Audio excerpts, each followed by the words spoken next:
Hey there, I'm Ramon from CodeC, and I'm going to show you how to quickly get up and running with CodeC on one of your web apps. Alrighty, let's get started. We're going to be installing CodeC on an app running on Create React app. But CodeC also works really well on other JavaScript frameworks and environments like TypeScript and Node. Installing CodeC on these different variations will have slight differences, so we've documented all of these on docs.codec.io. So what we see here is an open source app that allows you to look up emojis. I'm going to type in happy here, and we'll see a variety of different happy emojis. Now, this is running locally on my machine, so we're going to switch over to VS Code and start installing CodeC on it. Okay, here we can see the app running locally on my machine. I'm going to stop that real quick and install CodeC using npm install and our CodeC packages.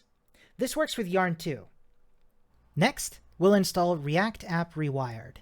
While that's installing, we'll need to add a config overrides file. So, this will look different depending on whether you're using Create React App or another type of file. Finally, we'll need to set up React App Rewired in our project.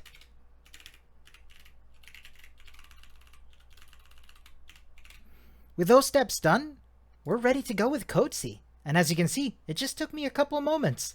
Now that we've installed and set up CodeC, we just gotta refresh our app. Now if you've set up everything correctly, CodeC will show up as this purple button. If it shows up as red, all you gotta do is click on it and log in. Cool, so let's use CodeC to develop a feature. Say, allowing the user to set the maximum number of emoji results. What I can do is use CodeC, click on the button, and start recording. Interact with the app a little. Say, type in the word cat. Stop the recording. And now CodeC is analyzing this and is going to show me an overview as well as a detailed data flow of what took place in the app while I was interacting with it. As you can see here, these are now presented in code execution order. So the first thing that happened was the handle change function in search input.js was called.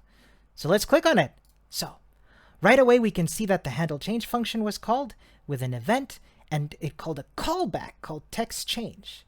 Now, normally I'd have to go back out and look for which file is defining this callback. But what I could do with CodeC is use the inspector to dive right in. And I can see here, the handle search change function from app.js was called with that event, and which in turn calls the setState function and sets the filtered emoji to be whatever the result of filter emoji is. Now I can use the inspector again to find out what event target value is. It's C. Makes sense, I typed in the letter C. And we can once again dive into the next function to find out what filter emoji does and what this number 20 is. So let's dive right in. And there we can see that definition. The search text is C and max results is 20. This is currently hardwired to 20. Now I can start implementing my new functionality.